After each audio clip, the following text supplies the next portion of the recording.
Olá, tudo bem? Tudo bem, professor? Tranquilo, salve, salve. Estamos começando mais um Pode Crer, mais um episódio aqui do nosso podcast do conhecimento. Hoje vai ser um Pode Crer Gestão. Vamos conversar com uma pessoa que administra, previne, crises. Aliás, grave esse número, 199. Já já a gente volta.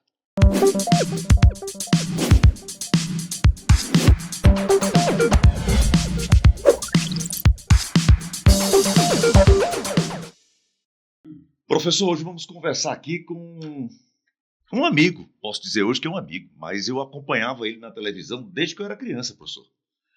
Gente, brincadeiras à parte, hoje nós vamos receber aqui, estamos recebendo o professor Werton Francisco Rios da Costa Sobrinho. Werton Costa, durante muito tempo foi o homem do tempo, O homem do tempo aqui em Teresina, que dava as previsões, em vários canais de televisão.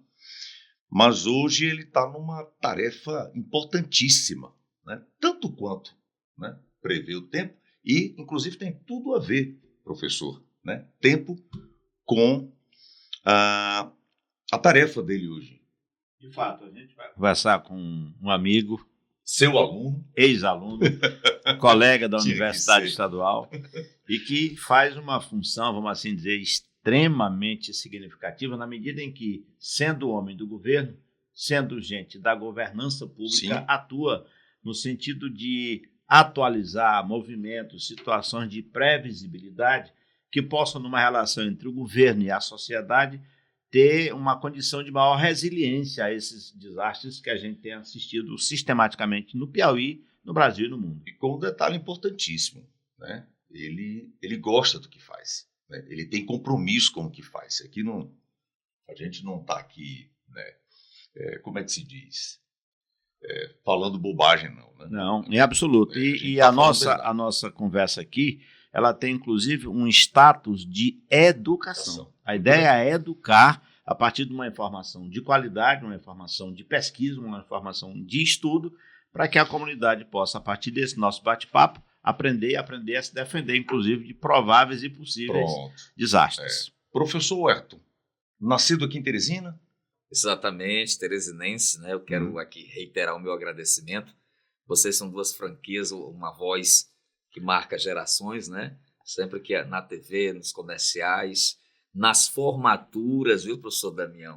E aqui o mestre, Damião, que muitos professores de história, muitos alunos, se inspiraram no seu exemplo. Muitos professores hoje têm aquele métier, aquela metodologia de trabalho que o professor Damião sempre trabalhava, naquela linguagem simples, mas afirmativa. Eficiente, E eficiente. De fato. Então, o senhor nasceu em Teresina, os pais também daqui de Teresina? Eu tenho uma origem muito comum dos teresinenses. Nós vivemos num estado que ele é formado basicamente por migrantes, na sua maioria. Sim. Eu sou filho de uma mãe maranhense. O pai nasceu em Teresina, mas com fortes raízes cearenses. Um pai cearense lá de Sobral, a minha mãe de Caxias, a família toda espraiada pelo Maranhão. Então, nós somos esse mix aqui, bem nordestino, bem com essas características sertanejas. Quantos irmãos? Nós somos 5, 4 irmãos.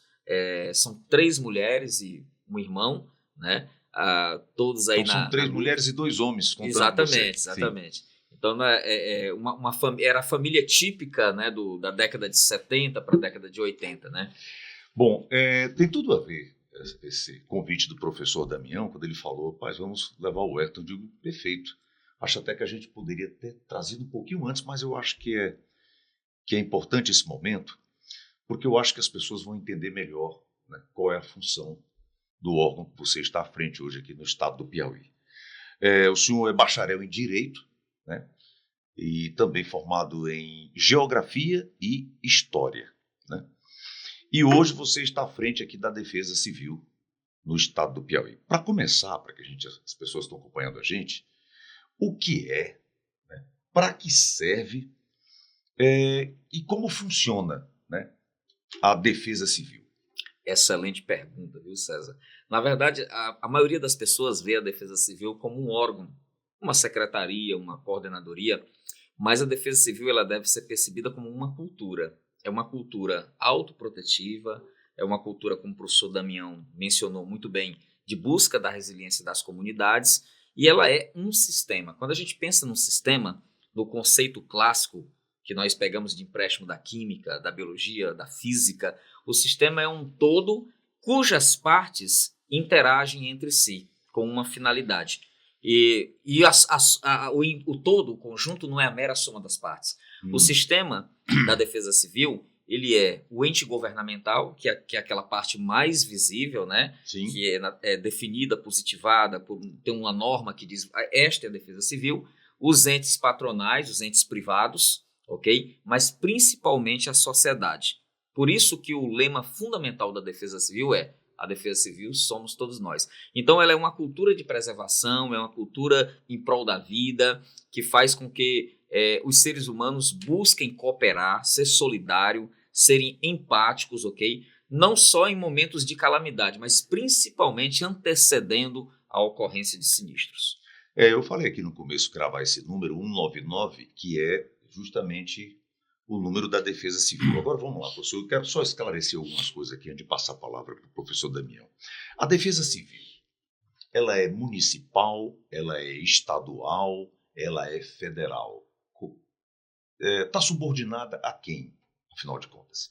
Perfeitamente, né? A defesa civil no Brasil, ou seja, a gente primeiro compreender que existe defesa civil no mundo inteiro, né? Sim. Então, porque ela nasce no contexto lá de entre guerras, na mobilização das pessoas para socorrer diante de ajuda, de né? barbárie, bombardeiros, tudo. Mas no Brasil ela é regulamentada por lei federal, que estabelece que ela é um sistema formado por União, estados e municípios. Então, cada ente federativo tem a sua defesa civil. Nós temos a Secretaria Nacional de Defesa Civil, as secretarias estaduais e as secretarias ou coordenadorias municipais. Mas com um detalhe muito importante. Se você acha que a União é o que pesa mais, é o ente mais importante na defesa civil, está completamente enganado. A defesa civil é um sistema municipalista, onde ela acontece, onde ela se fortalece no município. Tudo é feito em função do município. Toda prefeitura, então, tem que ter defesa civil, tem que seja uma pessoa que represente a defesa civil. É obrigatório, é lei. Exatamente. Pela lei do Sistema Nacional de Proteção e Defesa Civil, alguém tem que se responsabilizar pelo comando da política de proteção e defesa civil. Se não tiver a pessoa no cargo, o coordenador, o secretário, é o prefeito. O prefeito é o responsável, até porque o prefeito foi eleito e por dever constitucional de preservar, proteger os cidadãos do município. Me permita entrar nessa conversa. Ninguém vive na União. Ninguém vive no Estado. As pessoas vivem no território chamado município. Então, é lá naquele território, de fato, onde se operacionaliza o dia a dia das pessoas e, portanto, das defesas ou não dessas pessoas. Diante disso, Herta, eu lhe provocaria com uma pergunta que é a seguinte. Como que o Estado, aí, lei a defesa civil, as comunidades podem se aliar no sentido de, repito, ter condições, eu não diria sempre de previsibilidade, mas sobretudo de se organizar para eventuais situações que a sociedade, em regra, nunca está preparada. Porque se a gente pegar um jornal, Sérgio, se você pegar o jornal de janeiro de 2002, as primeiras matérias falam de desastre, de deslizamento de terra e de morte de A e de B. Se você pegar em 2010, do mesmo jeito, 2015, do mesmo jeito. Por que as matérias são sempre as mesmas e a gente parece não ver resultados melhores? Excelente pergunta, né? A gente tem que verificar que o agente de defesa civil, ele é um planejador, ele é um gestor de riscos e desastres, entendendo como a gestão de risco o que acontece antes do sinistro, antes do suposto desastre, né? E gestor de desastre, aquele que atua o durante e o depois. No Brasil, a gente tem uma tradição, e essa tradição é muito ruim, de atuar nas situações de risco somente depois que a casa cai, que o bairro inunda, que tem vítimas fatais. Então, essa tradição tardia de ser um agente de resposta prejudicou muito os trabalhos de proteção e defesa civil, principalmente no âmbito de criar a chamada cultura prevencionista.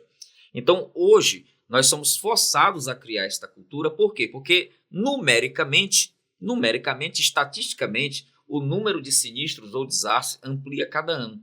E ele não é resultado de um fenômeno natural. O desastre é uma construção histórica, é o resultado da intervenção do homem no seu espaço. Por exemplo, a ocupação desordenada de de margens de rios, é o processo de desflorestamento, é a ocupação de encosta de morro, né? É a construção sem planejamento, sem respeitar o caminho das águas, sem desenvolver projetos de macrodrenagem. Então, quando o homem ocupa densamente um espaço, e essa lição é muito importante porque o amigo é historiador, e, por exemplo, a cloaca máxima em Roma era uma estrutura planejada. Os astecas tinham aquedutos planejados, e nós, no século XXI, nós ainda padecemos de problemas clássicos por ausência de planejamento. Aliás, tu me permita dizer, tem uma frase que diz assim, ninguém planeja fracassar, mas fracassa aquele que não planeja. Então os estados têm fracassado porque não planejam adequadamente essas situações que sistematicamente vêm ocorrendo. Professor, ele falou uma coisa aí, né, que a gente vê a Defesa Civil como um órgão para socorrer, né? E eu acho que o mais importante, como você mesmo falou, que é a prevenção, justamente para mitigar, né? E aí eu lhe pergunto, como o senhor falou, do município, que era um município que se vive.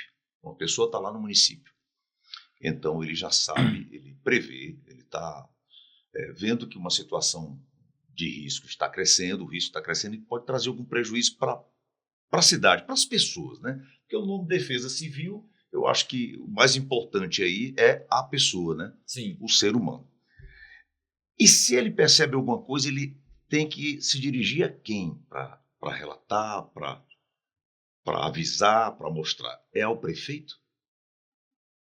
E se ele faz isso e o prefeito nada faz, como é que fica a situação desse agente da Defesa Civil nesse município? Isso é uma questão muito corriqueira, né? Imagine que você é cidadão de um pequeno município sertanejo e se vê diante de um incêndio florestal que adentra a cidade, né? O responsável pela política pública de defesa civil, por norma constitucional, é o prefeito, ou subordinado a ele que ocupa essa função. Mas se não há nem os cargos, nem as pessoas responsáveis, ou não há a tomada de decisão que vai garantir que essa comunidade seja protegida, aí é que entra o conceito de sistema. Por nós sermos um sistema, nós somos uma estrutura solidária. Então, quando o município não tem gestão, ou quando o município não tem capacidade para gerir a situação de risco, o Estado ele é obrigado a entrar. Muito bem. Então, eles são subsidiários e complementares. Então, o Estado ele entra e vai fazer todo o trabalho que o município faria, inclusive com a capacidade mesmo de atuação impositiva. Ele entra no município e começa a fazer as ações que se fizerem necessárias. Já aconteceu de algum prefeito ser punido por não ter tomado nenhuma providência, ter ignorado uma determinada situação que estava clara que iria trazer risco à população? O direito ele é bem claro, né, quando se fala da questão da responsabilidade objetiva, né, do gestor. Então, nós sabemos que alguns atos, não só os comissivos, mas principalmente os omissivos, podem ser passíveis de penalidade. Então, nós temos situações históricas aí de desastres em que, de alguma forma, faltou uma vistoria, faltou uma obra de contenção e gestores são responsabilizados. Então, como essa estrutura ela foi pensada para ser solidária, foi justamente para que a gente não espere, como aquela música dizia, né? Quem sabe faz a hora, não espera acontecer. Que a gente não pense no âmbito imediato das responsabilidades, mas que a gente pense no âmbito daquilo que precisa ser resguardado e protegido, que é a vida, para dar celeridade às ações entre os órgãos. Hoje, por exemplo, eu me deparei com uma situação muito importante, é que diante de uma lacuna de um município, o governo federal cobrou do Estado, né, a ação, né, naquela lacuna. Então, como é um sistema, veja só como é que funciona. Quando uma das pontas não está operando, e assim vice-versa, o município pode cobrar do Estado ou o município pode cobrar da União, né? Porque todos têm que estar juntos, né? Aquela história de defesa civil, todos nós, tem que realmente funcionar. Eu vou aqui, César, como sempre faço, fazer aqui, Huerto, uma reflexão. Nós que somos, de algum modo, agentes públicos, porque um professor acaba sendo agente público na medida em que ele faz um processo de formação para além do âmbito da sala de aula. Quando você exerce uma função como a que o Ayrton agora exerce, de diretor na Defesa Civil, a gente tem coisas que pode dizer, tem coisas que a gente não pode dizer, mas tem reflexões que a gente precisa apurar. Claro. Por exemplo, a gente tem vivido, e aí o Ayrton citou essa questão da omissão, a gente tem vivido em vários quadrantes a omissão, seja do governo quando precisa fazê-lo, seja de uma municipalidade ou da própria União. Mas, para além dessas omissões, eu queria provocar o Ayrton para pensar numa situação que é assim. quanto mais sociedade civil organizada você tem, menos o Estado é omisso. Isso é fato, ou seja, e a sociedade civil constituída pelos cidadãos precisa, na medida em que há um processo de formação, de organização política, não me refiro à política partidária, mas à organização da sociedade enquanto o mais importante dos entes, o governo existe para a sociedade. Então, nesse sentido, Herto, eu perguntaria a você, o que é que o governo vem fazendo na perspectiva de instrumentalizar, de informar, de educar a sociedade, a partir da escola, por exemplo, como se comportar diante de situações como essa? Muito bem, né? Existe uma característica doutrinária, eu posso usar a expressão doutrinária porque defesa civil é doutrina mesmo, que coloca que a defesa civil é a ação que mais fortalece a autonomia do sujeito. Ou seja, a defesa civil ela não trabalha com uma ideia de tutela da sociedade, ela trabalha com a ideia de autonomia da sociedade para enfrentamento de risco. Por quê? Porque a origem dela, o fator seminal dela é a guerra. Ela surge num contexto de brutal violência, né, de beligerância. Tem ajuda dos civis. Dos civis, por isso que defesa civil. Não dos militares. Então, o foco dela é justamente construir sociedades preparadas para enfrentar crises com serenidade, com inteligência, né? Então, a formação, os processos formativos ou educacionais na defesa civil são muito frequentes. E ela trabalha com um conceito, ou seja, primeiro ela quer fortalecer na pessoa a percepção do risco. O que é isso? A pessoa está morando numa área de risco e às vezes acha aquilo natural. Está morando numa área, está vendo desmoronamento. Aliás, me permite, é comum, mas não é normal. Mas não é normal. Mas é comum. Sim. Então, quando cai a ficha, quando as pessoas percebem que realmente elas estão numa área de risco e que a convivência com aquele risco precisa de ações mitigadoras, ações que minimizem aquele risco, né? Precisam de ações preventivas ou de natureza estrutural, que é uma obra de contenção, ou de natureza não estrutural, que aí é mais complexo, que é a mudança comportamental. Então, a gente trabalha com a perspectiva de apostar na mudança comportamental. Por isso que as ações da Defesa Civil são ações de educação, de redução de risco. A gente aposta, por exemplo, que o melhor ensino, a melhor pedagogia é aquela que vai lá no âmbito familiar, trabalhando com a criança. Então, por exemplo, o que é que o Japão fez?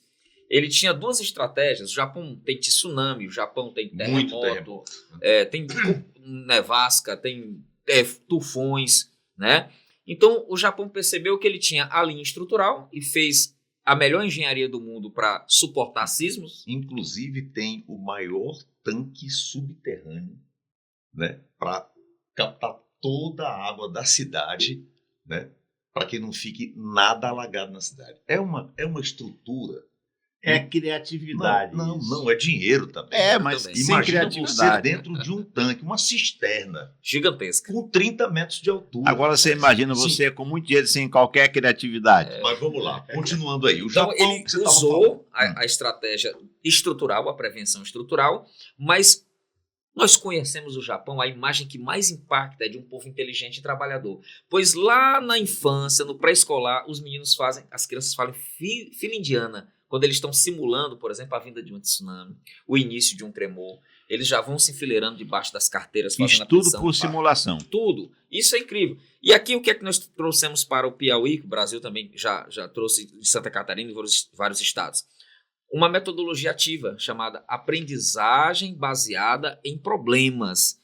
É isso que faz o ser humano crescer. É isso que fez a nossa espécie avançar. A gente tinha um problema, buscávamos uma solução, porque, afinal, a necessidade é a mãe de todas as invenções. E a Defesa Civil trabalha com esse conceito que é lá dos nossos antepassados. O nosso instinto de sobrevivência, a nossa necessidade não só de sobreviver, mas de viver, que é de usufruir de coisas boas. A gente busca trabalhar essa sociedade para conviver com aquele espaço em harmonia, para conviver com seu semelhante em harmonia, e precisa conviver porque ele vai ser o seu parceiro. Vai ser o seu cúmplice no processo de luta para a construção daquela sociedade mais resiliente. O senhor falou dessas mudanças aí, né, de conscientização, mas vamos lá, vamos trazer aqui para o Brasil. Sim. Os maiores desastres aqui naturais, né? Incêndio, sim, né? Essas queimadas que a gente, às vezes, não tem certeza se foi criminosa, se foi um descuido, mas enfim, a grande maioria me parece que foi causada pelo homem. Nós temos aí os deslocamentos de terra, né, que uns chamam de Movimento de massa. Movimento de massa, né? Que quando você tira aquela vegetação, ou então, às vezes, nem precisa tirar a vegetação. Uma incidência muito grande de chuvas, né? Faz com que a terra fique mais solta, enfim. E a outra é a questão das enchentes. Mas vamos lá, vamos trazer aqui para Teresina, Sim. no caso das enchentes. Uma cidade como Picos, que era aquela cidade, onde é ali o centro de Picos ali, tem um ponto que é um pouco mais alto. Ali tem aquele rio que dá a volta na cidade.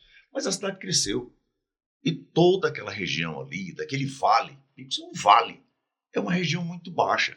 Então, assim, o que fazer, então? Toda chuva grande, todo período que vem, um período mais forte de chuva, acontece isso. Por exemplo, a minha avó dizia assim, onde a água chegou, um dia ela chega lá de novo. Ela dizia. E tem razão. Sabedoria. Pode passar 10, 15 anos. Então, se você está lá, eu digo assim, o que fazer quando você tem um crescimento populacional? A cidade vai se expandindo e vai justamente para essas áreas mais baixas. Não tem o que fazer, senão tirar essas pessoas quando chega um período chuvoso muito forte e depois, poxa, eu cresci ali na Zona Norte, rapaz, no aeroporto. Eu lembro das enchentes ali no Porto Velho, todas ali, a partir do aeroporto ali, do Conjunto do Impaz, até chegar ali no Marquês, todos aqueles colégios ali eram usados para abrigar famílias, né? Sempre sobra para as escolas. E continua assim, quer dizer, nunca mais nós tivemos acho que foi 85 a última grande enchente, né? 2009. Teve 2009, né? Teve 2009, o presidente veio helicóptero aqui e tal. Mas eu lembro muito da de 85. Eu lembro que eu via Maranhão como ficou. Inclusive, são duas enchentes bem diferentes, né? Tá. Na questão causal. Então, o que é que eu quero dizer com Sim. isso? Não é um trabalho de prevenção, porque a cidade não vai sair. A Picos não vai sair dali, entendeu? A gente não tem problemas apesar de estar chovendo muito, por exemplo, em Bom Jesus, porque ali é uma região de muitos altos, muitos riachos, né? A água escoa muito fácil. Mas a gente tem problemas em Floriano, tem também em Oeiras agora, São Raimundo Nonato, que é uma cidade que bem tem baixa. um centro baixo. Então, assim, tem solução? Tem solução, né? A gente pensa sempre assim, hoje... Peraí, quando eu digo assim, construção de galerias resolveria.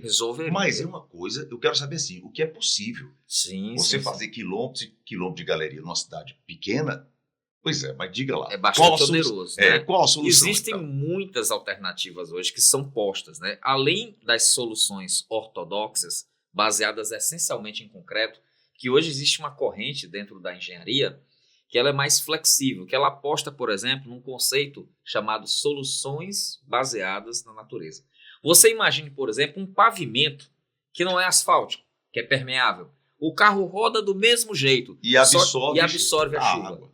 Não foi isso que eu achei um absurdo aqui, como fizeram ali com a Avenida João Antônio Leitão, que ela começa com um passeio muito largo ali, próximo a Kennedy, né? E colocaram pedras, tamparam todo aquele passeio ali que era bem largo. Gente, faria uma calçada de um lado e de outro e deixaria grama ou terra mesmo, né? Porque ali você sabe que é o começo desse problema que nós temos. Ele desce ali, vem dali, passa por dentro da Morada do Sol, vai até perto ali da Praça do Prefeito, cruza ali a Avenida Kennedy, até chegar, vai do lado do Pão de Açúcar, ali na Homero, né? Que tudo estão subindo já, subiram ali, mas ali, gente, eu era criança quando vim morar na Zona Leste, e período de chuva, eu lembro, a gente seguia aquele riacho. Entendeu? Exatamente. Então, serpenteava as chácaras. Essa formação geográfica não mudou, ela continua lá. É o mesmo caminho. Exatamente. Então, assim... Agora, não mais o mesmo, porque já foi tudo... Então, o que fazer? Aí, nesse caso, como a cidade cresceu, tem que ir para o concreto, galeria muitas mesmo. Cidades estão quebrando. Muitas cidades estão quebrando seus asfaltos, estão substituindo, estão incorporando o conceito de cidade esponja, entendendo? Não é só, por exemplo, você tem um pavimento permeável, você tem um jardim filtrante. Tem um asfalto agora também. Tem, muito. Então, esses conceitos, eles são, inclusive, mais baratos, embelezam, tem um perfil paisagístico, estético, e eles amenizam essa carga d'água, porque como você tem espaços altamente impermeabilizados pelo asfalto, pelo concreto, quando a chuva vem, e é a mesma chuva. Às vezes demora um pouco mais, 10 e tal, mas... Então, quando vem um escoamento superficial, ali se torna potencialmente perigoso, porque você tem uma enxurrada. Eu vou pegar um exemplo muito interessante de um bairro de Teresina chamado de Satélite. O Satélite sempre foi um bairro de acúmulo de água, coletor de água, sempre foi potencialmente perigoso. Geograficamente ele é bem acidentado. Bem acidentado. Né? Sobe, desce, tem muito morro lá. Isso. Consequentemente, tem as regiões, os riachos. Os riachos. Inclusive, grotões, riachos, chamava de grotões. Tem riachos, nascentes no Satélite com peixes. É incrível isso, na zona urbana. Então, eu me deparei com uma situação, eu vi uma imagem terrível após a morte de um profissional, né, um garçom, que foi arrastado, né, com uma galeria abaixo no Satélite. Eu tive curiosidade de conhecer a área, já bem sinalizada pelo município na época. E lá eu sentei com moradores e comecei a conversar. Rapaz, como era isso aqui no passado, tal. Aí eles disseram, sempre foi problemático, mas a cada ano fica pior. Aí eu disse assim, como a cada ano fica pior? Aí eu fiquei assim, o que é que está tornando isso pior? Ou seja, o Satélite estava encravado numa área cercada por vegetação. Ou seja, a ocupação ao redor do Satélite, há 40 anos atrás, era muito pontual, né? Então ela foi... Era sítios, na verdade, as pessoas fora da cidade, né? Então foram ocupando, calçando, asfaltando, concretando tudo. Resultado, o volume de água que segue para o castelo, para a Satélite, aumentou muito. E a galeria mesma nunca mudou.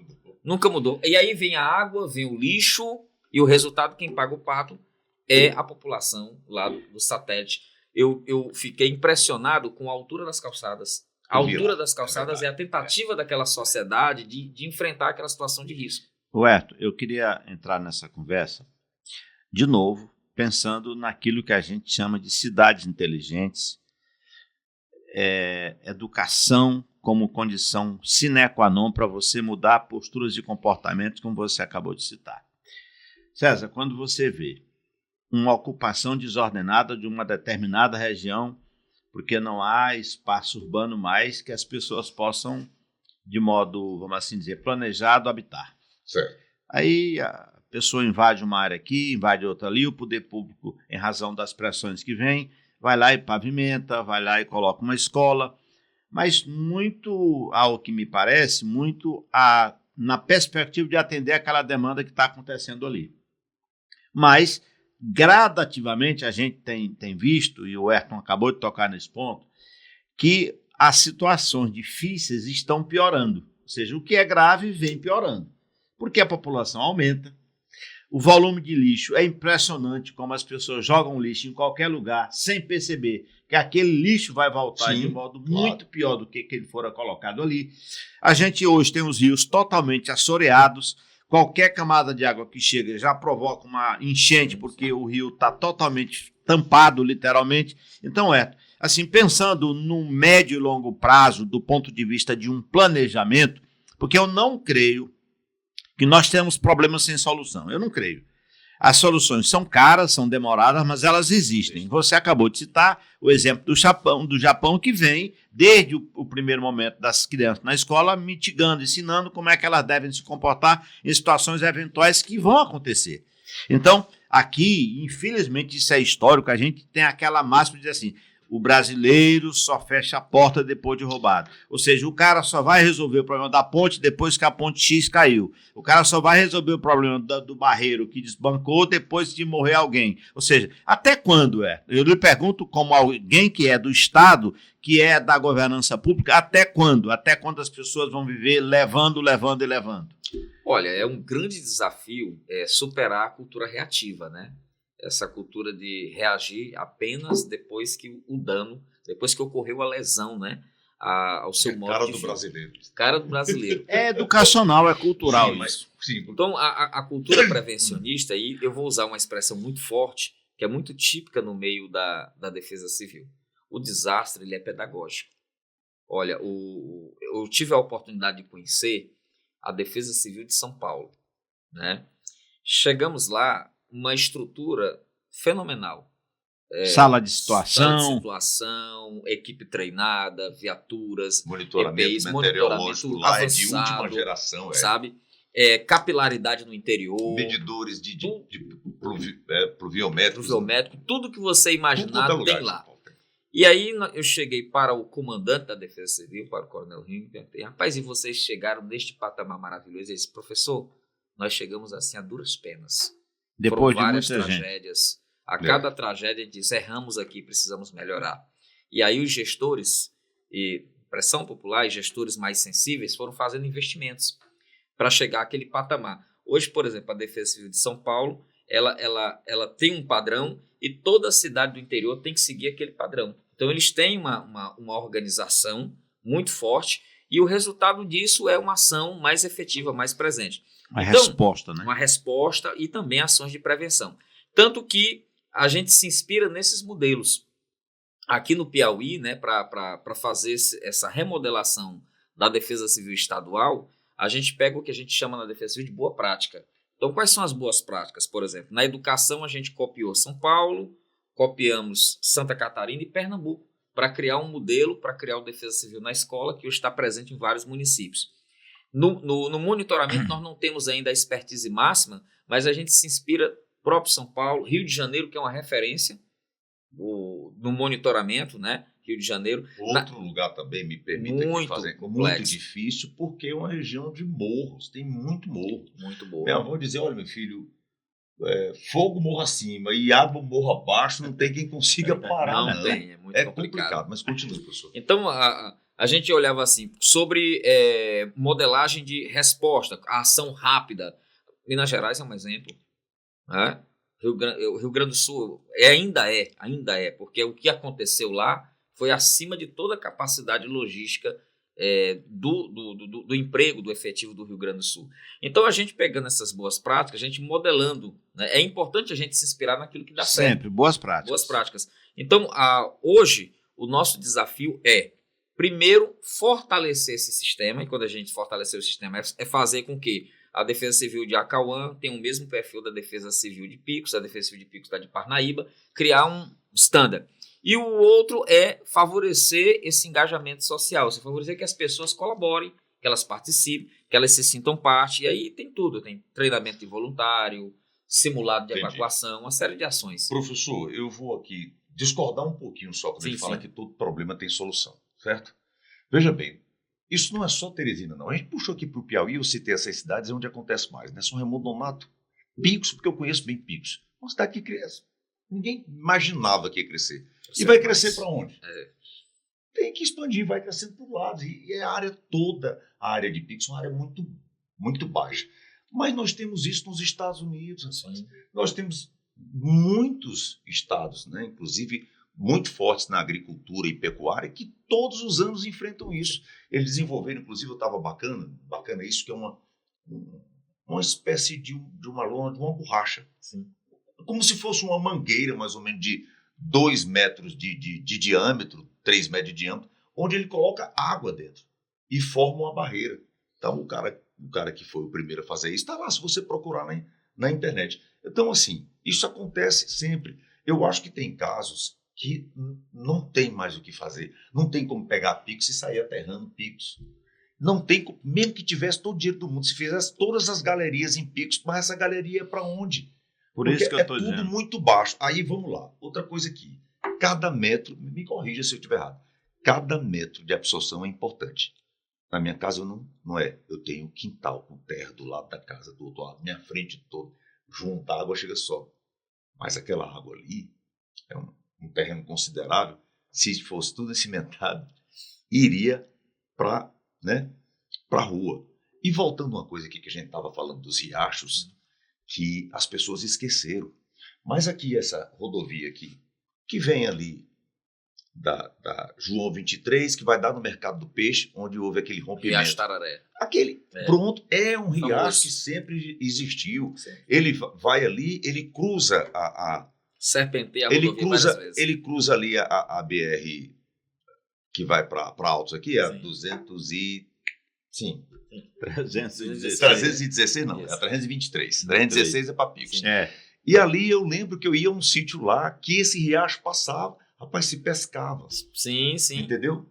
Então, existe a nascente e com o riacho ele corre por onde é mais baixo, evidentemente. Riacho não sobe morro, riacho só aproveita, só desce.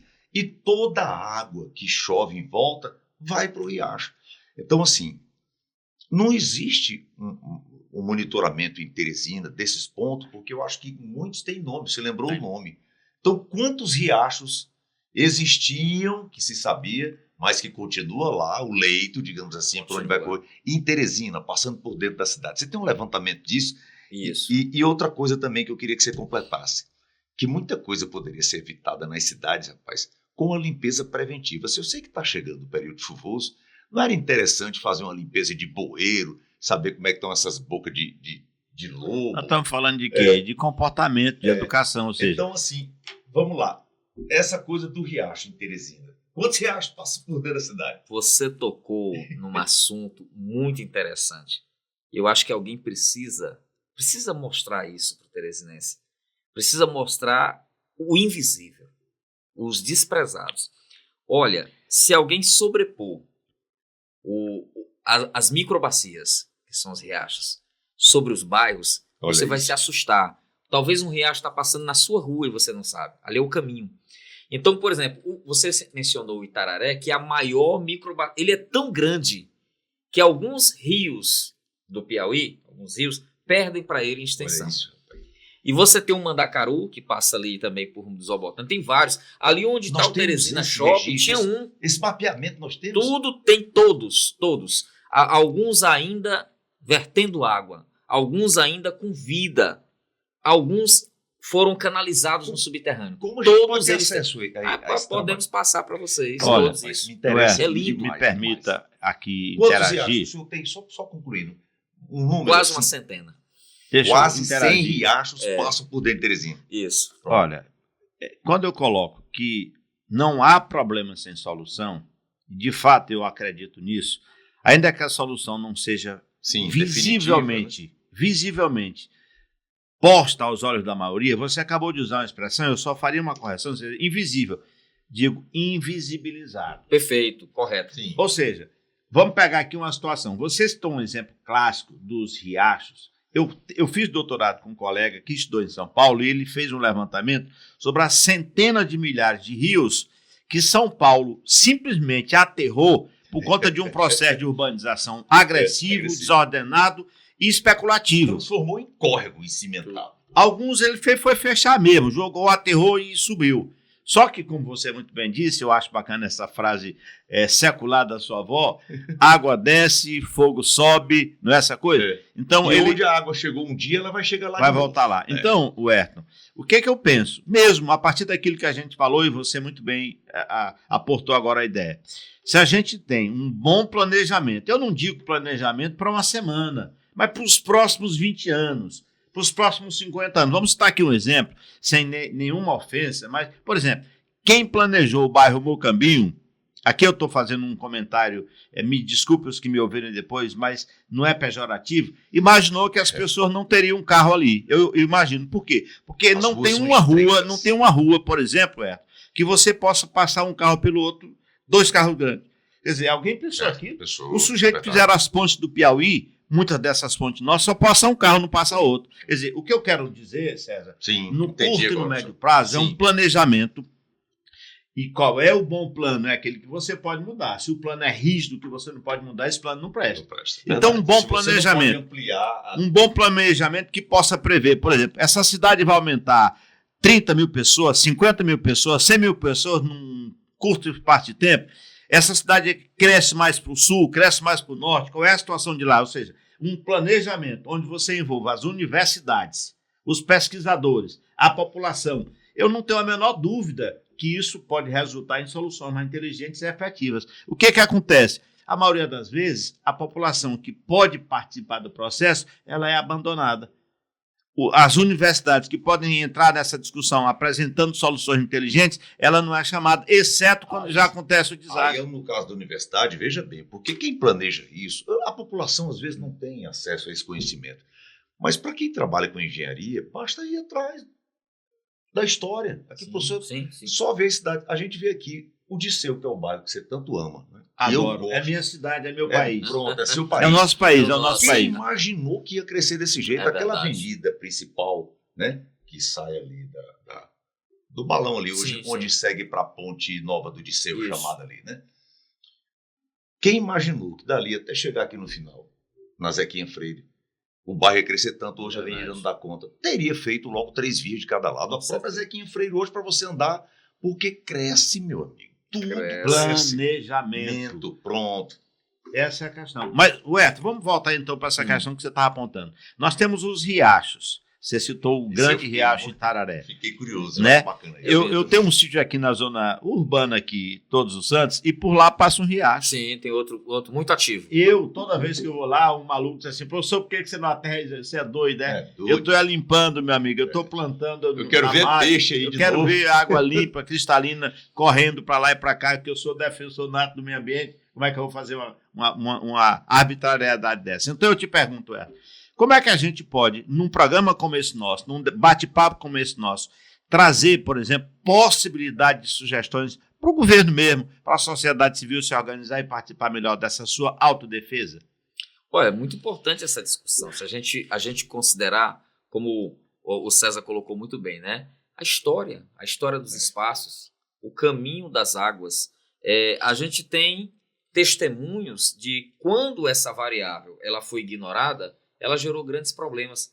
A gente tem uma ocupação aqui no extremo sul da cidade, de um grande conjunto habitacional, que foi construído todo em cima de uma rede de drenagem, que para o planejador da época, para o construtor, ele viu o caminho, mas não tinha água, porque nós pensamos... Não era o período chuvoso, construiu numa época de forte estiagem. Então, a imagem que se tinha aqui não corre água. E de repente foi construído assentado em cima e hoje é problemático. Ou de um acidente que nós tivemos alguns anos atrás, no antigo clube de uma empresa de telefonia, em que simplesmente você tinha um caminho da água e alguém fez um muro. Aqui na Joaquim Nelson, tem uma loja de construção, que eu não vou citar o nome aqui. E um projeto de um shopping que foi abortado justamente porque toda vez que chove razoavelmente, aquilo fica alagado, não passa um carro. É a coisa que ele falou. Represando do lado, represando do outro. Eu estou curioso para ter acesso a esse mapa dos riachos passando por dentro de Teresina. Olha, passar e você vai ficar encantado. Não, isso olha, tem uma cidade, se não estiver enganado, na Argentina, já na região, não sei se é perto de Mendoza, o Chuau é lá, já bem longe, que tem uns córregos de água que passam. Sabe esse córrego que tem na calçada, entre a calçada e a rua? Lá tem. Só que é água limpa. Porque ela foi construída... No Japão, o córrego passa na frente da casa com as trutas. Porque ali era o seguinte, eram os aquedutos para fornecer água para as casas. Não tinha água encanada. Você não sujava aquilo. Porque era ali que era como se fosse o córrego que tem aí no meio-fio da sua casa. Você ia lá com a panela, com o balde e pegava água para ir beber dentro de casa. Água limpa. Olha que bacana. No Peru você vê demais isso. Vê demais, muito Agora, forte. Professor, vamos falar aqui de uma coisa. Sim. Como a gente vai voltar para a defesa civil como um órgão menos de prevenção no Brasil e mais de ajuda, né, quando o povo precisa. E o brasileiro é muito solidário, né? E a gente vê, toda vez que acontece isso, os vizinhos, a comunidade fazendo, porque ele se vê ali na situação, entendeu? Só sabe o tamanho da dor quem já sentiu ela uma vez. Então, assim, brasileiro é muito solidário. E aí eu quero lhe perguntar, existem várias instituições no mundo, uma Cruz Vermelha e tal, que você pode ser um voluntário. Existe isso no Brasil com relação à defesa civil? Por exemplo, eu quero ser um voluntário da defesa civil. Qual é seu estado? Piauí. Lá tem um problema, ou é fogo ou é água. E aí eu faria um treinamento para quando houvesse necessidade, eu ir ajudar, mas com um conhecimento básico, entendeu? Para saber o que fazer. Existe isso? Existe algum projeto? Eu posso ser um voluntário da Defesa Civil aqui no Piauí? Excelente, sim, né? Nós não tínhamos esse tipo de projeto, esse tipo de iniciativa no Piauí. Nós começamos justamente no ano passado a criar um programa de voluntariado. Nós abrimos a turma Região Norte, foi um treinamento no Mucambinho, e nós abrimos a turma Sudeste, treinamento inclusive nesta comunidade onde nós estamos. E nós procuramos o quê? Quem é que pratica secularmente o trabalho voluntário, bem antes de organizações e movimentos sociais? As igrejas. Sim, As verdade. igrejas já fazem ação Verdade. solidária, ação social. Então, nós procuramos uma igreja evangélica na região norte, uma igreja católica na sudeste, para serem os espaços onde nós poderíamos aglutinar as pessoas e fazer o treinamento. E nós fizemos essa primeira experiência. A pessoa recebe um treinamento, que é um treinamento de conhecimento de defesa civil, e com a participação do Corpo de Bombeiros, ela, depois do treinamento, é apresentado para ela um cadastro, em que ela, se ela quer se vincular ao rol de voluntários, e aí essas pessoas são, a partir que ela assina esse cadastro e um termo de compromisso, né, porque é um trabalho voluntário, elas são triadas por grupos e elas ficam nesse cadastro de prontidão. Caso ocorra um sinistro, elas são chamadas, recebem um treinamento mais rápido, né, para agir. Uma orientação para aquele determinado sinistro ali. Exatamente. E esse treinamento nós vamos expandir. Só para você ter uma ideia, nós tivemos essas 2 turmas, nós vamos fazer agora em janeiro. Em Campo Maior, vamos formar um núcleo de defesa civil, não formar vários. A gente começou um trabalho em cada zona. Inclusive, nesse momento, no momento que nós estamos aqui, está acontecendo um treinamento na região norte, dos bairros Olaria, Mafrense e Puti Velho, para construir mapa comunitário de risco, para ensinar a comunidade a detectar o risco e fazer o croquis. Os pontos onde já são propensos a ter. É um mapeamento. Mapeamento. Nós vamos expandir essa experiência para o Pedro Baus, na Sudeste, para a Vila da Paz, na Sul, para o Satélite, na Leste, e vamos crescer mais em direção ao Torquato Neto, ao Vale do Gavião. Como é essa experiência? Essa experiência fortalece a consciência da comunidade acerca dos riscos. E o voluntariado vai para Campo Maior, porque lá tem uma barragem. A gente quer trabalhar em cada barragem aquela comunidade. Os primeiros sentimentos de pertencimento. Barragem não é um equipamento de governo. Barragem é um equipamento da comunidade que tem que cumprir a sua função social. É a água lá onde está o peixe, a piscicultura, ou a agricultura, ou a atividade turística. Só que a comunidade precisa ser informada com transparência da condição daquela barragem, né? Das manutenções periódicas, do monitoramento, né? Então, esse treinamento nosso explica o que é a barragem, explica entender quando a barragem está dando sinais de que ela é um perigo, quando é uma trinca, quando é uma fuga d'água. Isso nós vamos fazer em Campo Maior, vai ser o primeiro, vai ser o piloto. Vamos expandir para Piracuruca, vamos para Bocaina, vamos para Piripiri. É um programa muito amplo. Oficialmente já existe. Agora, já existe o programa. Vamos trazer isso aqui para o cidadão. Isso aqui me interessa muito porque eu sempre tive essa vontade, né? Você quer ser um voluntário? Eu quero, não. Isso é maravilhoso. Eu vou ser um voluntário. Aí, vou conversar com você depois. Mas vamos lá. Vamos pensar aqui uma pessoa que quer ajudar, mas ela tem um trabalho. Mas vamos dizer que vamos supor que ela seja um funcionário público. A pessoa é funcionária da prefeitura e do governo do estado. Tem nesse projeto também uma forma de que ela possa ser liberada para fazer esse trabalho e, mais claro, evidentemente, ela vai ter que comprovar que estava lá, que estava ajudando. Vocês também já pensaram nisso? Olha, é algo que a gente tem que se debruçar. A gente tem uma parceira muito importante nesse processo, que chama-se Escola de Governo, né, que faz capacitação. Tem da qual o professor Damião faz parte. O professor Damião é diretor lá, né, professor? Muito bem. O Instituto Antonino Freire, né, que está vinculado também. Isso. Então, esses órgãos que têm essa função formativa, eles também nos ajudam a articular certos protocolos de atuação para determinadas categorias. A gente vai criar agora, dentro dessa linha do voluntariado, um voluntariado acadêmico. Ou seja, nós temos necessidade de vários atores, mas a gente precisa, por exemplo, de alguns atores especialistas. Por exemplo, um assistente social voluntário, um médico voluntário, um comunicador voluntário, engenheiro voluntário. Sim. Então, o voluntariado acadêmico, ele permite que profissionais liberais, que várias pessoas possam fazer a formação curta. Como é a forma? Porque ele vai atuar na área dele. Então, é uma formação... área dele ele já conhece. Já conhece. Então, seria uma formação online, ele se colocaria no cadastro, ele ficaria à disposição das ações de resposta, né, para atuar em alguma situação X. Além disso, a gente tem ações de defesa civil voluntárias já consagradas no Brasil inteiro. Como, por exemplo, a gente está incorporando agora os radioamadores. Opa! A nós vamos criar a rede estadual de radioamadores. A gente fez uma parceria com a Associação dos Radioamadores. São muitos aqui no Piauí. São muitos no Piauí, muitos. E eles foram muito importantes na crise do Rio Grande do Sul, César. Comunicação. Muito.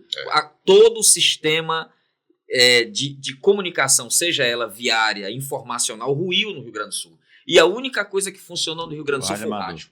O rádio amador e o rádio normal. Incrível. O radinho de pilha mesmo, aquele que é onde eles ainda conseguiam se comunicar. Então o papel, claro, a gente não espera que uma grande tragédia nessa proporção aconteça no Piauí. Mas a filosofia da Defesa Civil é essencialmente prevencionista.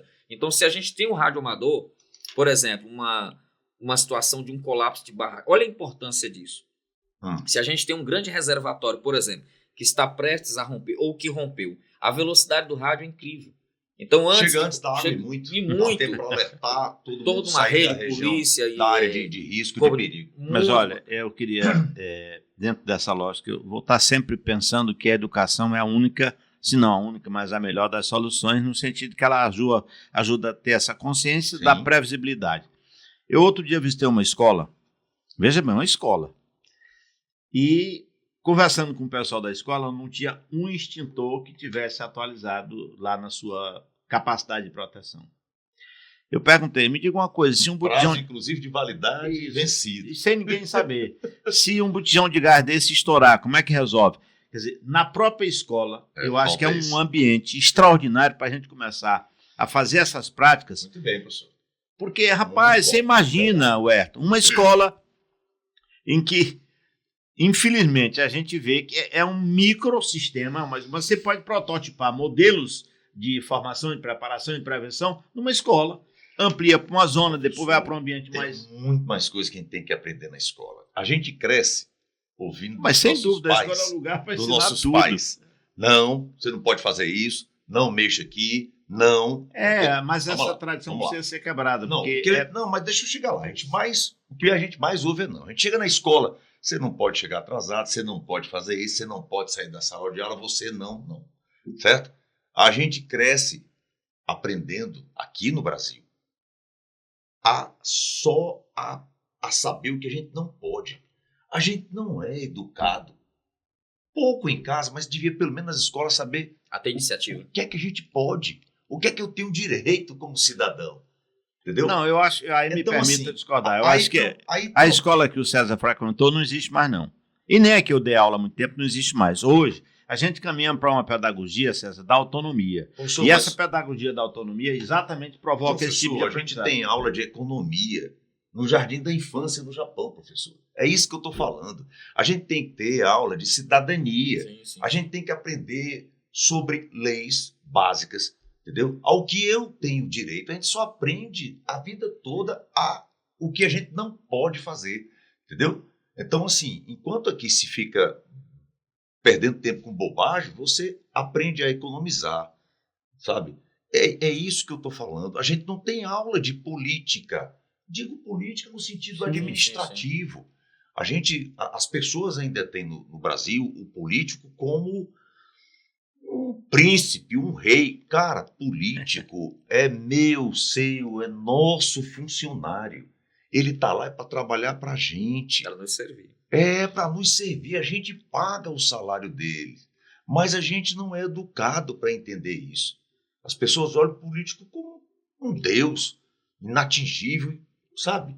É isso que eu estou falando. A gente tem que mudar.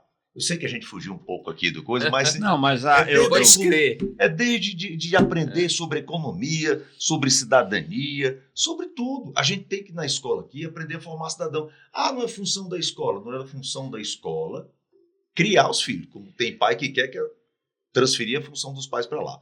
Mas vamos voltar aqui. Deixa eu só concluir aqui, por favor. Claro, por favor. Dentro dessa vibe que é da escola, o papel da escola, a escola, de fato, ela escolariza. Sim. Quem educa é a família, a sociedade. Como o Huerton acabou de colocar aí bem, às vezes educa de modo traumático, porque os traumas são pedagógicos. Quando eu coloquei para você que hoje a gente tem um currículo que prima, que foca na autonomia, que foca na possibilidade de um processo de socialização democrático, em que aceitam as divergências, isso tudo é um processo formativo diferente do que for há 30, 40 anos atrás, e tem que ser. Sim. Por quê? Porque a gente está numa outra conjuntura. Sim. Mas o que eu estava dizendo em relação ao que a escola, desse exemplo de um botijão de gás, deu um exemplo de uma madeira que quebrou e que caiu, e um exemplo mágico dos extintores, que estavam todos vencidos, é porque a gente deixa de fazer a visita de fiscalização, a gente não tem um gestor da escola que é líder, que tem visão ampla para saber que ele é para além do diretor, ele está cuidando de toda aquela comunidade que está lá dentro. Então, assim, o que eu Qual é a minha ideia? É trazer uma aproximação entre a Defesa Civil, a Secretaria de Educação, as escolas, para que num pool, num consórcio de interrelacionamento institucional, a gente possa, como você muito bem disse, uma apontar para o outro onde é que o outro devia fazer e não está fazendo. É sobre essa lógica. Eu falei aqui numa curva mais abrangente da formação do cidadão, porque você vê, por exemplo, o ensino médio nos Estados Unidos, né, que as faculdades são particulares, mas existem disciplinas obrigatórias que você escolhe.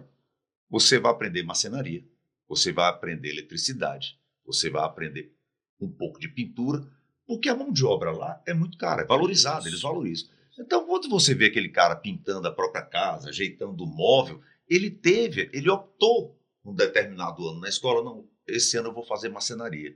São conhecimentos básicos, né? Eu pintei várias vezes minha casa, eu sou muito curioso. De eletricidade eu não entendo nada, só levei muito choque. Mas vamos Nessa aqui. toada da educação, me permitam, né? Nós iniciamos uma experiência há 2 anos atrás, baseado nesse know-how que o Rio Grande do Sul, São Paulo tinham, de estabelecer uma transversalidade entre o que a Defesa Civil desenvolve e o que a rede de ensino desenvolve. Juntar, integrar esses esforços. Interessante. E aí nós trouxemos para o Piauí um programa de educação para redução de risco, que foi oferecido inicialmente para 3 municípios, 3 redes municipais, é o famoso PPP, Picos, Piripiri e Pedro II. Eu pensei que era projeto político pedagógico. Também Eu pensei que fosse uma parceria público-privada. Dessa mais pública e privada. E nós iniciamos nesses 3 municípios uma experiência piloto, que a gente chamou de Defesa Civil na escola. Então, o que nós fizemos ali? Nós propomos para cada rede municipal, cada rede escolhesse 2 escolas em cada município. Qual era o critério? Essa escola tinha que ser localizada em uma área de risco. Por quê? Porque aquelas crianças elas estariam convivendo constantemente ou com risco de incêndio, de desmoronamento, de inundação. Vou citar um exemplo clássico. Nós temos uma escola em Picos, que participou desse programa, que ela está na área que ficou totalmente submersa nesse episódio. Viu? Nós temos uma escola em Pedro II, aliás, em Piripiri, que está do lado da barragem Caldeirão, é a escola do Denox. Nós temos uma escola em Pedro II, que ela está do lado da Lagoa do Surucujus, que quando chove o acesso é interrompido. Então veja só, as escolas elas têm um histórico, têm uma vinculação, e não é só a vulnerabilidade ambiental, a vulnerabilidade social. Então o que é que a gente fez? Primeiro a gente treinou os professores, a gente estabeleceu uma trilha formativa que envolve conceitos ambientais, mas também muita cidadania, muita responsabilidade das crianças com o seu espaço. Viu? Treinamento. Educação. Você é educação. Mas depois, aí os professores... Depois dos professores... Existe uma preocupação do professor. Qual é a preocupação do professor quando se traz algo novo? Vai aumentar meu trabalho, o salário não aumenta, né? Eu sendo bastante franco. Aí primeira coisa que a gente disse, você não vai aumentar seu trabalho em nada. Porque, por exemplo, se eu sou professor de ciência, que é a forma como no fundamental se chama a biologia, a química, né? Sim. Se eu estou falando, por exemplo, de uma floresta, a gente vai colocar uma lente que você não vai ver só a madeira, a folha, o solo, você vai ver aquilo como uma estrutura de contenção, uma estrutura que traz vida e segurança para aquela comunidade. Testada e aprovada pela natureza. O cidadão, o geógrafo, está vendo a montanha, o geógrafo está vendo a geografia, ele não vai ver só a montanha, ele vai ver todos os condicionantes de risco. O historiador está contando uma história de como viviam os nossos antepassados, ele põe a lente e vai dizer, os nossos antepassados tinham solução para esse problema aqui. Por que a gente não traz essa tradição de volta? Por que a gente não aprende com o passado? Ou então, assim, já aconteceu História oral. Já aconteceu isso com a gente no passado. O que é que a gente vai fazer se acontecer agora? De novo? Então, esses conhecimentos, eles são trazidos de volta com a percepção do risco, ou seja, o professor leva para o seu planejamento agora o mesmo conhecimento, só que com a sensibilização. Não vamos fazer isso. Depois que ele termina a sua formação, aí a gente traz o corpo de bombeiros para dentro da escola. Poxa, que bacana. Aí o corpo de bombeiros vai pegar a planta baixa da escola e vai dizer, aqui tem que ter o extintor. Muito bacana, né? Aqui é a saída de emergência, se tiver um curto-circuito, um incêndio, né? Se inundar, todo esse treinamento é feito. Claro que nós estamos falando de um microcosmo, 2 escolas por município. Agora a SEDUC fechou com a gente. O secretário fechou um programa, abrimos 9 escolas, mais 9 escolas. A gente tem Parnaíba, Floriano, Teresina são 4. São 4. Todas elas passaram pelo treinamento. Um treinamento. Imagine. O Washington, né? O de educação. Washington Bandeira. Eu acho que foi a primeira vez que isso aconteceu no Piauí. No mesmo horário, isso é tipicamente militar, né? No mesmo horário, o Corpo de Bombeiros estava presente em 9 escolas no Piauí. É planejamento. Planejamento. Tudo acontecendo simultaneamente. Olha, eu queria que não vamos encerrar esse nosso Pode Escrever sem você dar o mapa aí, as coordenadas para quem quer ser voluntário. Como procurar, enfim. A pessoa vai, pelo menos, vá por curiosidade. Saber se interessa. Mas eu quero falar agora aqui com o Ayrton, homem do tempo. Né? Eu queria que você fizesse para a gente aqui um raio-x de como é que está a situação, né, de monitoramento. Hoje a gente sabe que os satélites são os principais, né, digamos assim, as principais ferramentas para se monitorar o tempo, né, para se ter uma previsão do tempo. Mas a gente sabe também que os termômetros espalhados, né, pelo mundo todo, e eu soube que muitos no Piauí já não existem mais, e o ponto de coleta de água de chuva, né, que é para saber as precipitações pluviométricas. Eu soube que Teresina chegou até 3. Hoje só um funciona. Uma capital. Gente, não é importante você reestruturar isso, saber via satélite qual é a temperatura agora lá em Pau d'Arco, que é aquele interiorzinho depois de Oeiras, entendeu? Qual é a temperatura agora lá em sei lá, Redenção do Gurgueia, qual foi a precipitação exata que deu. Isso não é importante para que se faça esse monitoramento, para que se evite, enfim, se planeje? Olha, monitoramento é condição sine qua non para alerta precoce. Se a gente tem a informação do risco, a gente pode orientar, guiar, proteger a população. Então, quando, por exemplo, a gente tem várias estações pluviométricas ou estações meteorológicas, né, inoperantes no estado, e a gente já oficializou, inclusive, o Ministério da Agricultura, já oficializamos o Ministério da Ciência e Tecnologia para fazer manutenção, a gente tem uma lacuna, um hiato, porque isso vai prejudicar, inclusive, a previsão do tempo. Vai prejudicar a modelagem, porque você não gera dados, você não gera história das condições de tempo. E aí a previsão que é feita nacionalmente para o Piauí, ela não é assertiva. Fica baseada nos estados vizinhos. É uma extrapolação, é uma generalização. Rapaz, então, o foco da Defesa Civil, às vezes as pessoas perguntam, né? Existem órgãos que fazem a mesma coisa. Bem, não é a mesma coisa. Você pegar, por exemplo, você tem uma Secretaria de Meio Ambiente que monitora, que tem uma Defesa Civil. Existe uma diferença. Sim. Por exemplo, a SEMAC, a Secretaria de Meio Ambiente, ela monitora as estações que foram definidas pelos critérios técnicos da Organização Meteorológica Mundial. E ela tem um tempo de resposta. O tempo da SEMAR é longo. O tempo da Defesa Civil é o tempo da vida. É o tempo que, às vezes, depende de frações. E a nossa unidade de monitoramento não é a estação oficial. Nossa unidade de monitoramento é a área de risco, que se baseia na bacia hidrográfica. Então, o que é que nós vamos fazer? Nós já vamos fazer, já estamos começando isso, né? Nós procuramos quem tem a expertise de trabalhar com áreas que são sui generis, lato sensu, área de risco. A Codevasf, que é uma empresa federal, né, uma autarquia federal, e o que é que nós fazemos? A Codevasf está na beira de rio. Aonde tem rio, tem um projeto. Então a gente disse, Codevasf, vamos fazer um projeto que é assim, você entra com o equipamento e a gente entra com o treinamento. Sabe o que é que nós vamos fazer no Piauí esse ano? Nós vamos implantar 150 unidades pluviométricas. E quantas estão funcionando hoje? Não, hoje nós temos, por exemplo, a estação meteorológica completa, que diz tudo, seriam 21, não tem nem metade operando em ponto satélite. Agora, estações pluviométricas do CEMADEM são mais de 50, se tiver 12 funcionando. Tem muito. Tem muito. Porque a Teresina todas estão. É mais simples. É mais simples, só mede chuva. Só mede chuva. E aí, olha só o que é que nós vamos fazer. Nós vamos implantar esses pluviômetros.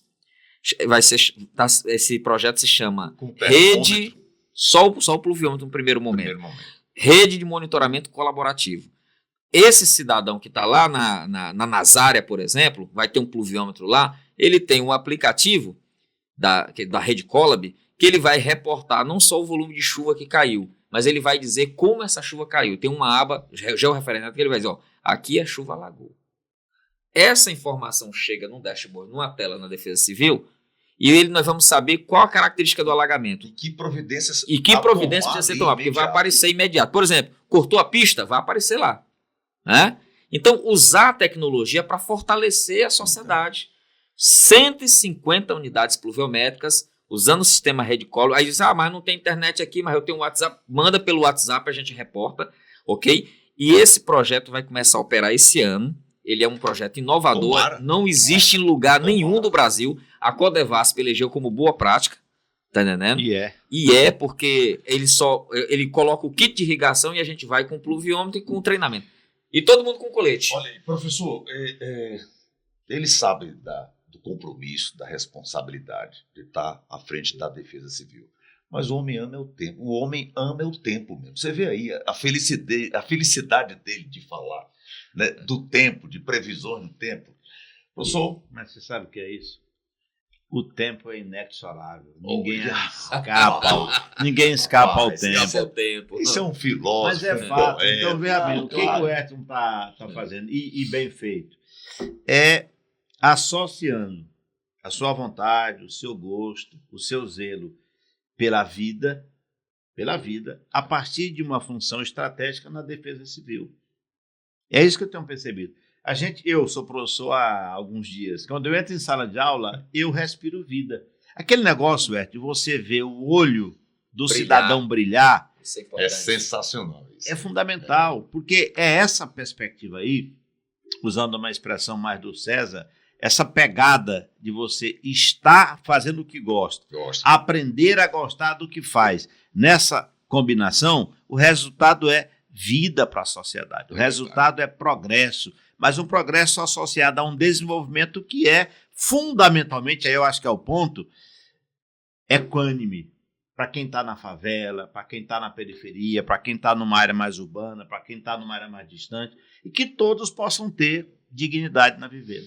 É isso. Professor, estamos caminhando para o final do nosso programa. Para que eu não esqueça, vamos lá, o voluntariado. Quem quiser pelo menos saber como é que funciona, saber da possibilidade se ele pode colaborar ou não.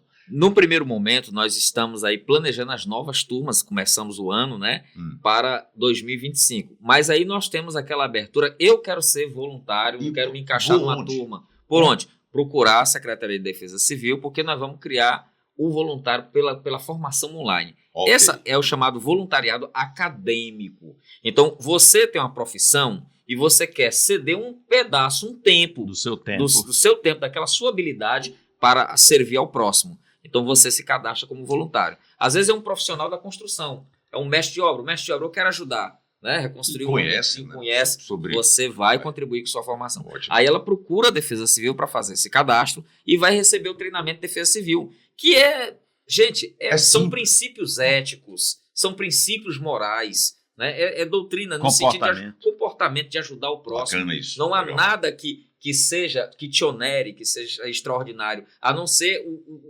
o extraordinário sentimento de pertencer e ser útil à sociedade. O professor falou de uma coisa aqui que eu sei muito bem o que é isso, o olho brilhar, né?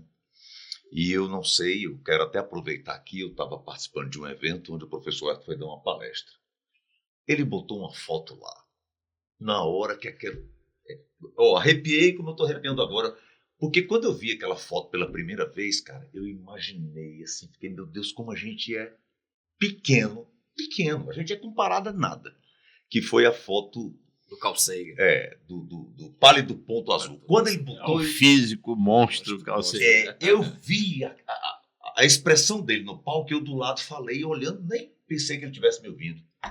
Pálido Ponto Azul. Exatamente, César. Ele estava ligado de um jeito. Então, aquilo ali, cara, pra gente que fique... Aquela foto... Muito impactante, né? Demais. Eu queria tê-la, assim, com uma qualidade... Eu não sei qual foi a qualidade que foi obtida. Aquela não estava com uma qualidade boa, mas a original é boa qualidade. A gente boa. Acessa ela pela internet. Acessa ela nos arquivos da NASA. E aí é muito bacana. Site da NASA. Site da NASA. Você pode colocar eu sigo lá. Eu sigo, vejo lá o lançamento, tudo, eu fico acompanhando ao vivo. Eu sou assim. O César, ele é um curioso, ele gosta de ver sou muito curioso com o senhor. Importante. Aprendo muito, viu? Com esse homem aqui. Uma parceria muito interessante com o Damião. A gente tem aprendido muito um com o outro. Eu me permita, você mencionou aí aquela imagem. certa vez eu fui chamado para... O professor Damião é demais, porque nós somos da casa, somos o ESPiano. E às vezes tem aquela história de que o filho da casa ele não é, né, tão valorizado, né? Eu sou tão chamado para palestras fora, e às vezes na minha casa tão poucas, né? E numa dessas oportunidades eu voltei realmente à minha casa, porque a UESP são muitas casas, são muitos campos, né, unidades.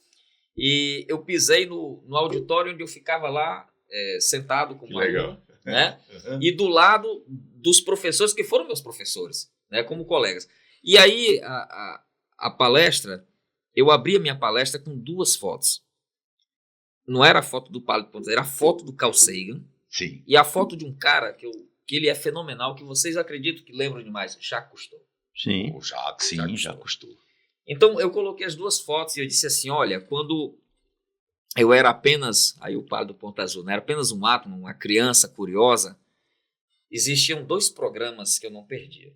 Um era o Cosmos, né? Sim. O outro era o Jacques Cousteau, a bordo do Calypso. Sim, que era o embarcação, né? Tudo. O que é que esses 2 gigantes me ensinaram, né? Me ensinaram a olhar longe sem perder o chão.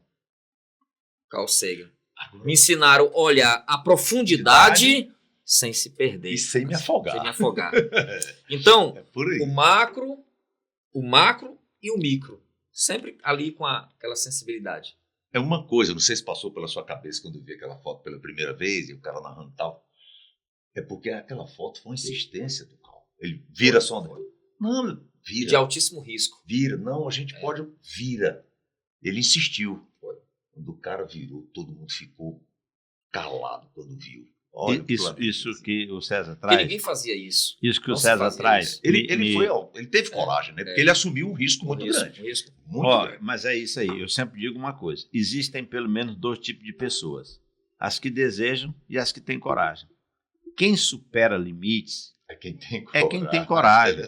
É quem ousa desafiar. Isso é verdade. Eu tive uma professora no doutorado que ela dizia mais ou menos isso. Ela dizia assim, o historiador não pode ficar muito perto do fato, porque ele pode ficar contagiado e perder a noção da coisa. Isso no direito também é utilizado. Também não pode ficar muito longe, porque perde o foco. Então ele tem que calcular a devida distância para fundamentalmente fazer a melhor análise. É assim. Professor, mais alguma coisa? Eu queria só, dentro dessa toada aqui, e aqui com o Pode Escrever. Pode Escrever? Veja só, tem um pensador, e aí eu estava, quando eu vi aqui, eu pode escrever, pode acreditar, que eu utilizo ele como uma inspiração nas minhas falas, principalmente desde que eu entrei na Defesa Civil para essa missão. Ele chama-se Bernard Shaw, e tem uma frase dele que é muito interessante. Eu vejo coisas que existem, né, e pergunto por quê. Eu vejo essa caneca, existe uma caneca. Por que existe uma caneca? Quem começou a ideia de que uma caneca é algo útil para a minha vida? Né? Eu vejo coisas que existem e pergunto por quê. Eu vejo coisas que não existem e pergunto por quê? Por que não? Então, hoje nós temos o sentimento humano de viver e às vezes para alguns de sobreviver. Mas viver com qualidade, viver resgatando, e foi aquela palestra que você mencionou. Aliás, por conta dessa palestra, a gente ficou debatendo aí uns 2 dias. Eu acho que essa aqui vai render mais uns 3 depois dessa nossa conversa. Porque não existe nada mais que resgata o nosso eu primitivo do que o que viver em condomínio, viver junto. E essa foi a razão que nos tornou o que nós somos no planeta Terra. A capacidade de cooperar com todas as divergências possíveis, com todos os fatores externos, com todas as ameaças. Quando nós nos juntamos, nós somos capazes de realizar coisas grandes. E é por isso que o Bernard Shaw disse, eu vejo coisas que não existem e pergunto por que não. Eu vejo hoje um cenário em que nós podemos evitar todos os riscos, vencer todos os desafios, como o Pálido Ponta Azul, vencer todas as arestas. Por que não? É verdade. Professor Huerto, o homem do tempo agora, o homem da Defesa Civil no Estado do Piauí, muito obrigado pela... Eu conversaria mais umas 2 horas. Eu fico pensando, viu, e é isso mesmo. Eu acho assim, nós não podemos, em absoluto, nos acomodar com as condições que a gente ajudou a desenvolver e que a gente pode ir além. Eu sempre digo isso. A gente está aqui entre duas escolhas: a se acomodar e viver como as coisas estão, ou se incomodar e fazer diferente. Foi exatamente pensando assim que a gente projetou esse estúdio aqui. Quando sair dessa zona de conforto.